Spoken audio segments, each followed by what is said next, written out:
And now, it's time for the Nailsin Ratings. Witty commentary by me, Mr. Nailsin, on all things concerning life, culture, entertainment, and whatever else the cat may drag in. All right, I'm going to talk about Howard Chaykin, the comic book writer and artist who is a bit of a legend for those who care about that sort of thing. He's one of the great masters. His style is very distinctive, and he brought in a lot of ideas and that a lot of people rip off.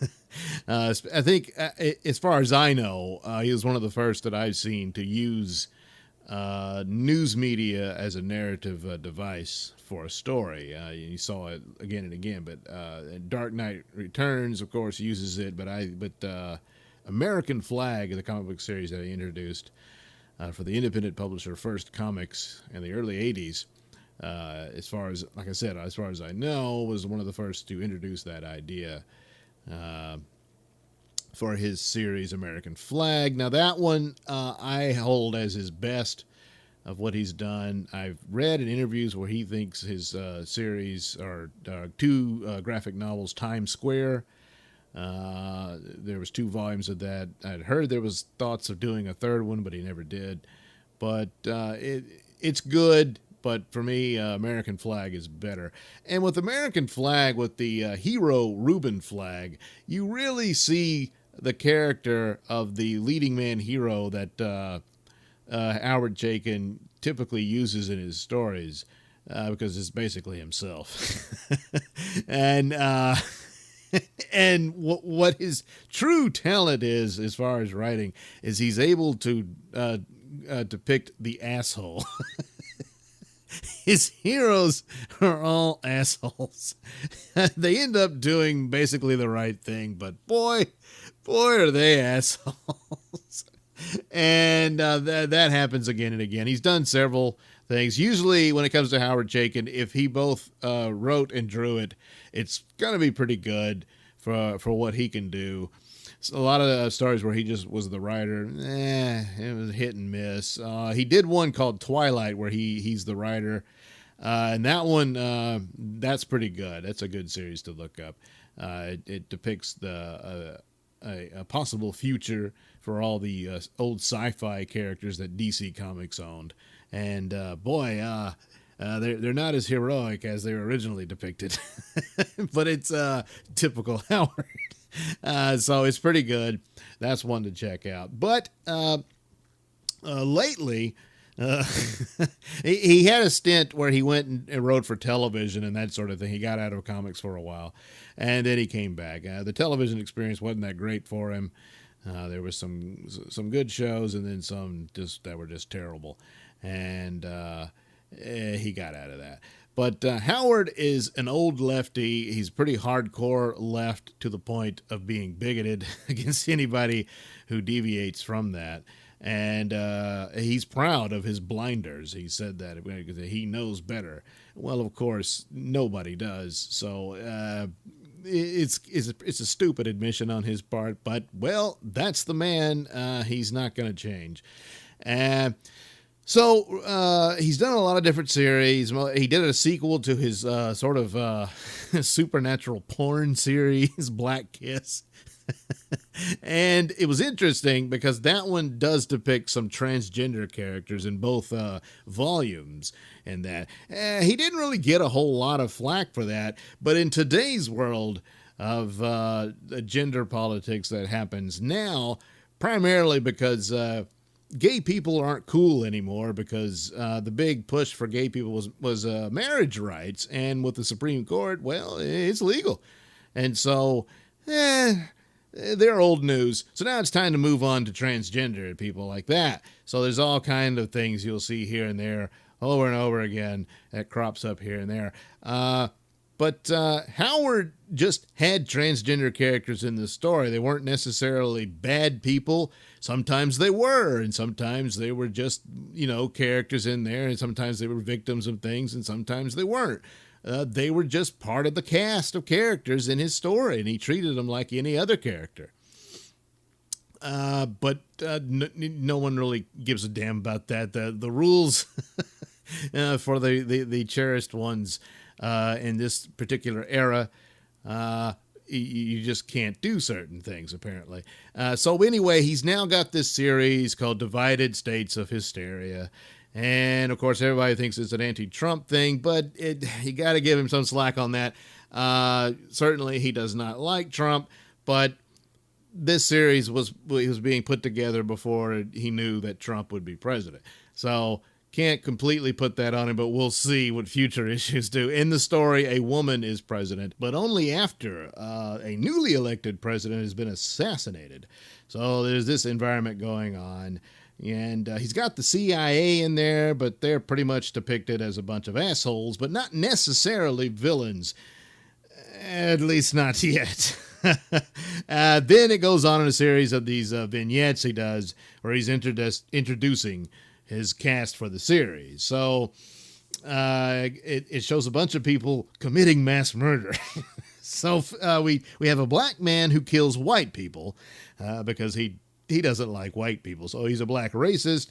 A Jewish man kills Gentiles because, and a trans woman kills her Johns. A lot of people of the outrage over how trans people were depicted in the comic book, where there's only one anyway.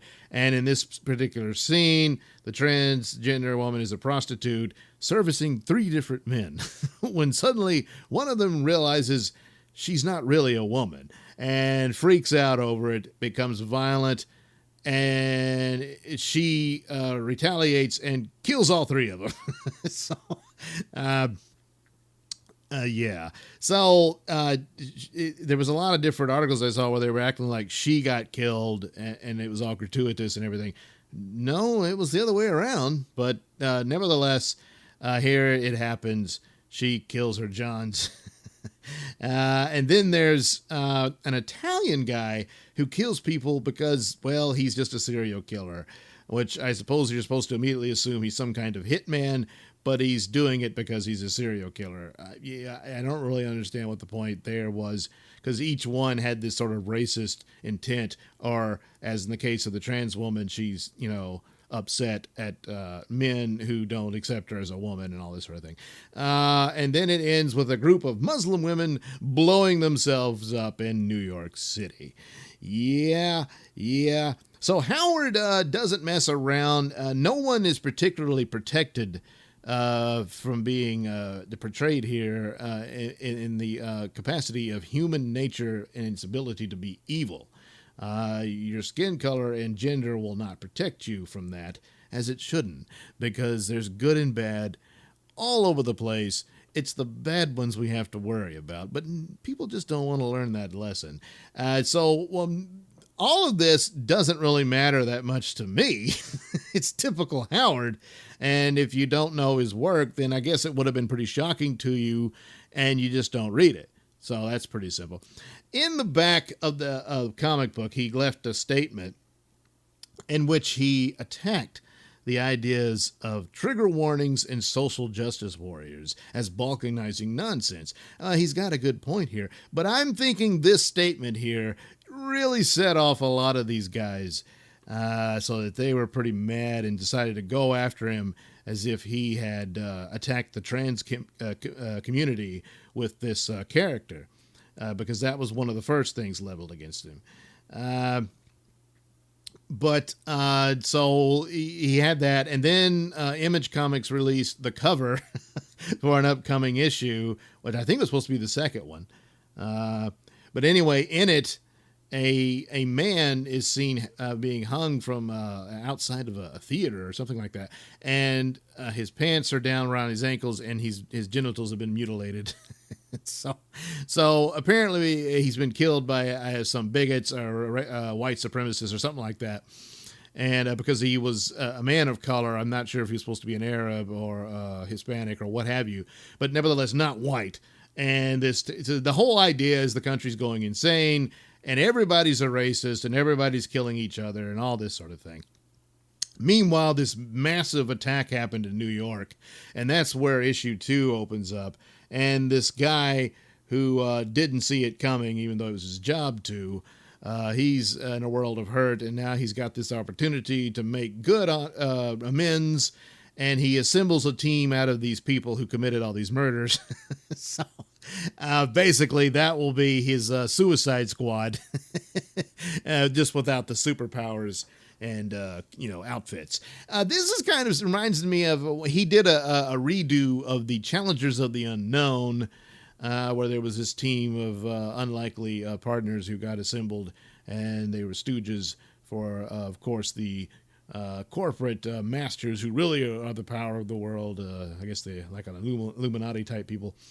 He revisits that theme again and again and again, and so here's no different, where he's got this team. So kind of similar material.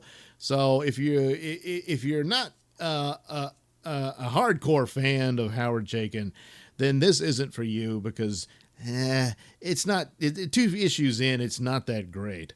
But the offensive cover had to be taken down. Everybody's mad at Howard Chaykin, and they're all offended. And of course, Howard Chaykin is no fan of this trigger warning thing, and he sees it as hurting the left. And then he proceeds to do in another statement that Republicans are Nazis.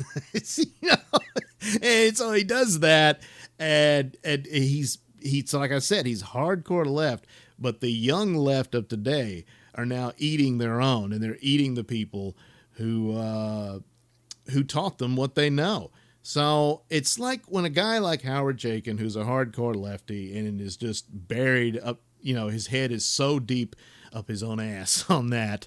I can't have much sympathy for him when he gets attacked by these people, because it's times like that when I just got to say to guys like Chaykin, it's like, congratulations, Dr. Frankenstein, because you made this monster with your crap that he readily admits he will not deviate from no matter what, because he knows better no matter what. And that's it. So but what the point of the matter is, I can recognize his abilities. I enjoy his art style.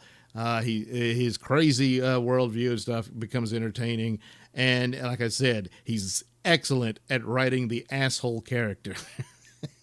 And so there's a lot to come out of Howard. But again, if anything about Howard bothers you so badly, you don't have to read it. And this idea of making Image Comics apologize and all that, but well, you had a man with his genitals cut off on the cover. Okay, so they took that down and did another cover. But the idea that you can tell Howard how to do a story, look, the guy has been in this for decades. He's not going to listen to you because he doesn't have to. He's proven his talent, and he's earned his position, and that's that. You don't have to read Howard Chaykin books, so problem solved. But again, for Howard to complain about this, I understand the point he's making, but at the same time, you created these monsters. You most assuredly did. So it's tough being Dr. Frankenstein, isn't it? Yeah. It's tough. Anyway, 2 issues in, not one of his best. I'll probably finish it, but he's done better. Check out American Flag, the issues that he did. Eventually other artists and writers took over. Skip those. Just his issues. And it's a good read. And you'll see a lot of ideas that other people took. And he gets no credit for it. No, he doesn't. All right, Howard Chaykin. 5 stars for Howard Chaykin overall, because he's one of the great masters. For Divided States of Hysteria, 1.5 stars. That's about it. All right, thanks for listening. And that was the Nailsin Ratings. Commentary from me, Mr. Nailsin. The views and opinions expressed in the Nailsin Ratings do not necessarily reflect those held by Radio Misfits or any other entity that Mr. Nailsin may or may not be involved with. So any complaints or comments should be sent to @Mr. Nailsin on Twitter, where they'll be promptly ignored and or blocked.